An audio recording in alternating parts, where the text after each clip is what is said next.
Deoria senior secondary विद्यालय के class 9th के सभी समस्त विद्यार्थियों को मेरा बहुत सारा स्नेह। और मैं मुकेश मिश्रा अपने उन प्यारे विद्यार्थियों को आज क्लास 9th की क्षितिज नामक पुस्तक से संबंधित कवियों में से एक कवि कबीरदास जी के बारे में जानकारी दूंगा।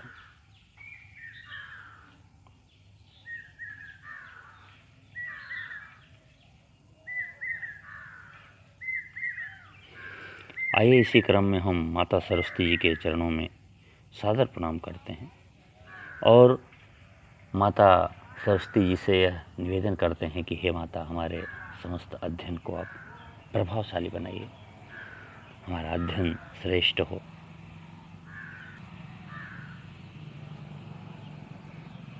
क्षितिज नामक पुस्तक के अंतर्गत महात्मा कबीर दास जी का अध्ययन करेंगे हम।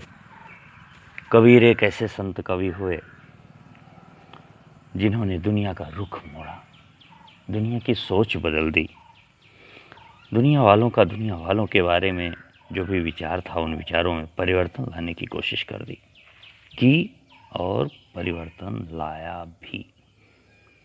मगहर नाम की जगह आज भी प्रसिद्ध है इनके महापरिनिर्वाण स्थली के रूप में। कबीर के जन्म और मृत्यु के बारे में अनेक किंवदंतियां प्रचलित हैं। कुछ कहावतें हैं। कहा जाता है कि सन 1398 में काशी में उनका जन्म हुआ। काशी में इनका जन्म लहरतारा नामक तालाब, जो आज भी काफ़ी प्रसिद्ध है, वहीं पे प्राप्त हुए थे। कहते हैं किसी विधवा ब्राह्मणी के गर्भ से इनका जन्म हुआ था, ऐसी भी किंवदंतियां हैं। और नीमा नेहरू नामक जुलाहा दंपति, जिनके पास अपना कोई पुत्र नहीं था, उन्होंने इनका पालन पोषण किया। और कबीरदास जी पढ़े लिखे नहीं थे, कोई विधिवत शिक्षा इनको नहीं मिली, लेकिन सामाजिक ज्ञान की जानकारी बहुत गहराई से थी। समाज का जो स्वरूप इन्होंने एकदम करीब से देखा था, वह स्वरूप लोगों की निगाह में नहीं आता। सन 1518 में कबीरदास जी ने अपना प्राण छोड़ दिया। मगहर गोरखपुर से खलीलाबाद के रास्ते में एक स्थान हाईवे के बगल में ही पड़ता है, जिसका नाम मगहर है। वहीं पे इन्होंने अपनी शरीर छोड़ दी। ऐसा भी माना जाता है कि कबीरदास जी के मृत्यु के पश्चात हिंदू और मुस्लिम दोनों धर्मावलंबी जो कबीरदास जी को मानने वाले थे, उन लोगों ने आपस में झगड़ा प्रारंभ कर दिया कि लाश, उनका पार्थिव शरीर, हिंदू कहते थे कि हम इसको जलाएंगे दाह संस्कार के अंतर्गत, मुस्लिम कहते थे हम इसको दफनाएंगे अपने धर्म के अंतर्गत।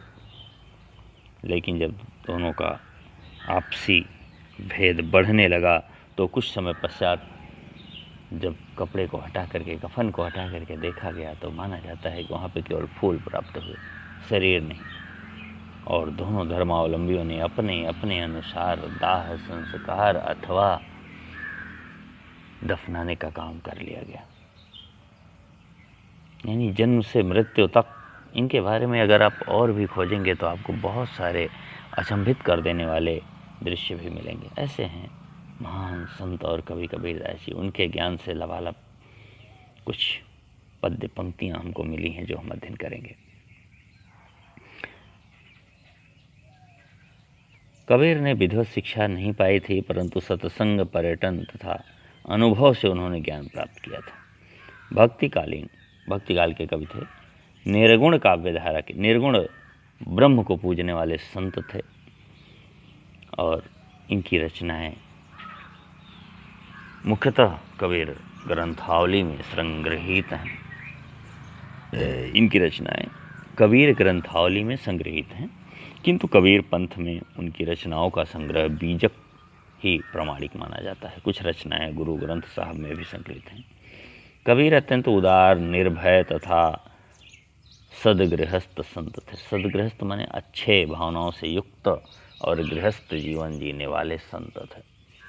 राम और रहीम की एकता में विश्वास रखने वाले कबीर ने ईश्वर के नाम पर चलने वाले हर तरह के पाखंड, भेदभाव, कर्मकांड का खंडन किया। उन्होंने अपने काव्य में धार्मिक और सामाजिक भेदभाव से मुक्त मनुष्य की कल्पना की। धर्म, भेदभाव, ऊंच नीच, गरीब अमीर सारी चीज़ों को छोड़ करके जो मानवता मात्र की सेवा करे, स्नेह करे, ऐसे लोगों को उन्होंने स्नेह किया, ऐसे लोगों पर उन्होंने अपना प्यार लुटाया।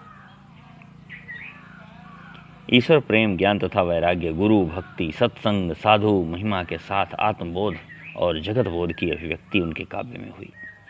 सोचिए, ज्ञान प्राप्त करना जरूरी है, वैरागी होना जरूरी है, लिप्सा नहीं होनी चाहिए, दुनिया के धन इत्यादि में इतनी लालच हो कि हर पाप कर बैठो, ऐसा नहीं होना चाहिए। गुरु भक्ति, अपने गुरुजनों के प्रति इतनी श्रद्धा होनी चाहिए, पूरा विश्वास नहीं होगा तो उनसे मिलने वाला ज्ञान आप ग्रहण नहीं कर सकोगे। सत्संग, सज्जनों का संग, सज्जनों की उत्तम कथाओं का श्रवण और उसी के अनुसार अपने कर्म का पालन, ये सब आवश्यक था उनके हिसाब से। भेदभाव से मुक्त मनुष्य की कल्पना की। ईश्वर प्रेम, ज्ञान, वैराग्य, गुरु भक्ति, सत्संग और साधु महिमा के साथ आत्मबोध और जगत बोध की अभिव्यक्ति उनके काव्य में हुई। कबीर की भाषा की सहजता ही उनकी काव्यात्मकता की शक्ति है। जनभाषा के निकट होने के कारण उनकी काव्य भाषा में दार्शनिक चिंतन को सरल ढंग से व्यक्त करने की ताकत है। चिंतन तो दार्शनिक है, दार्शनिक ईश्वर दर्शन के बारे में बड़ा ही गहन अध्ययन करने वाले विद्वान दार्शनिक कहलाते हैं। कबीरदास जी पढ़े लिखे न होने के बावजूद इनकी सरल और सहज और क्षेत्रीय भाषा में दार्शनिकता दिखाई दी है। बहुत बड़ी बात अपने आप में। ऐसे संत हृदय कबीरदास जी के कुछ पद्य को पढ़ने का अवसर हम लोगों को प्राप्त है।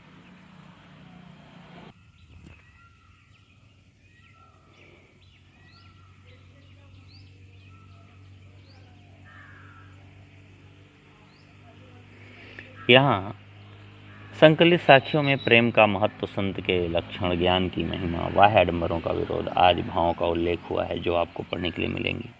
पहले शब्द यानी पद में बाह्य आडंबरों का विरोध एवं अपने भीतर ही ईश्वर की व्याप्ति का संकेत है। तो दूसरे शब्द में ज्ञान की आंधी के रूपक के सहारे ज्ञान के महत्व का वर्णन। कबीरदास जी कहते हैं कि ज्ञान की सहायता से मनुष्य अपनी दुर्बलताओं से मुक्त होता है। ज्ञान की सहायता मिलते ही उसकी सारी दुर्बलताएं नष्ट हो जाती हैं। अब हम इस वीडियो को यहीं पे समाप्त करेंगे और अगले वीडियो में आपको ले चलेंगे और पद्यों की व्याख्या करेंगे।